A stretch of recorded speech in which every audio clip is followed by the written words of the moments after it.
Mr. Chairman, the recommendations are those which, this is what we will say. We will say that there was a report of a board of inquiry into the escape of 5 prisoners from the Georgetown Prison on February 23rd, 2002 that was laid over before the commission. And that report has numerous recommendations that were not implemented. And we would say that as a commission, you've heard the evidence in respect to 2016. But in the context of 2002, we would urge you to revisit that report as well to see if there's any recommendations that were contained in that report that if they were implemented could have prevented the fatalities and the injuries that occurred on March 3rd of 2016. And we would urge you to forthwith recommend that those recommendations from the 2002 report be implemented.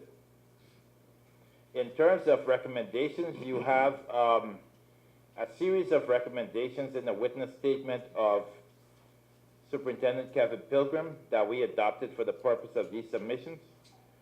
You also had a series of recommendations from Senior Superintendent Samuels that we adopted for the purpose of these submissions. And what I've done, Mr. Chairman, is in the fulsome submissions, and I'm sorry they're so long, but so lengthy, but I wanted to go through the evidence. You mean the submissions? Yes, the written submissions. Not your address.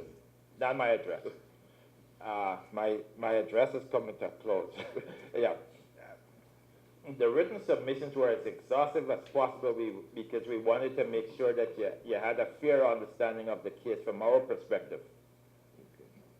But we've included the submissions of Senior Superintendent Samuels and Superintendent Pilgrim. But I've included other recommendations as well.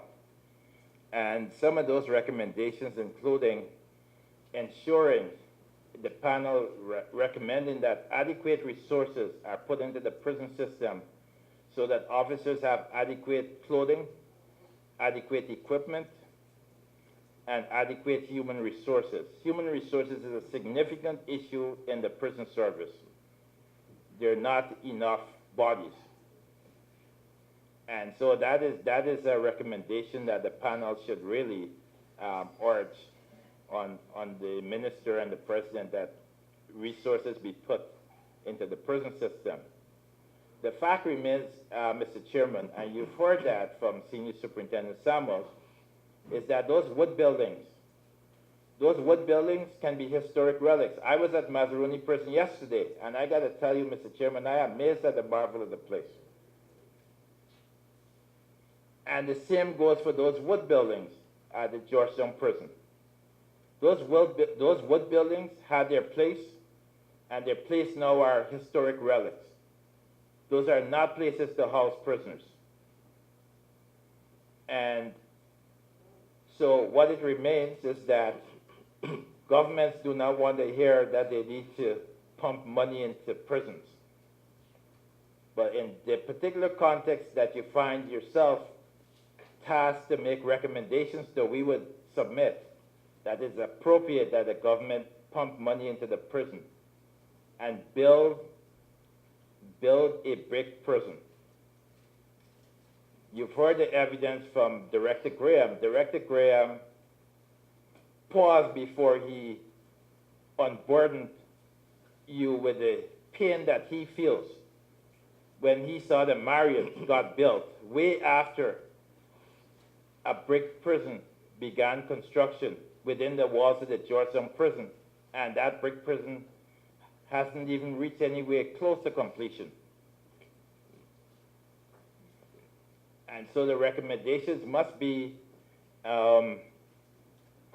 those that are contained in the reports that I mentioned to you and in the recommendations of the officers, but also that a new prison must be built, that proper equipment must be there for officers. You also may want to look at the issue of sentencing guidelines, because you have one judge, Justice Navindra Singh, who is responsible for 9/10.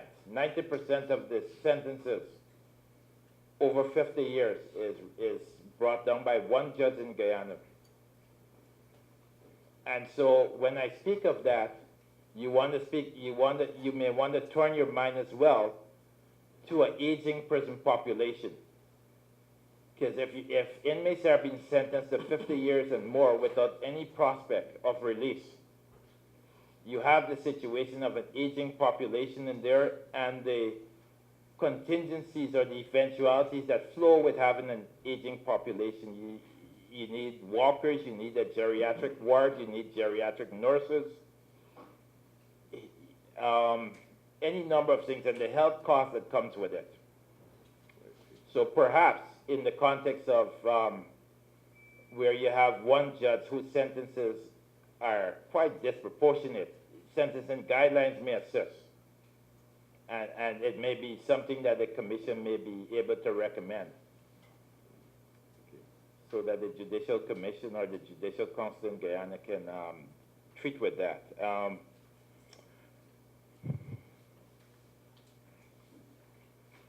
Mr. Chairman, let me say that let me just see if there's anything else I need to say, and then I'll close off. A moment's indulgence, please.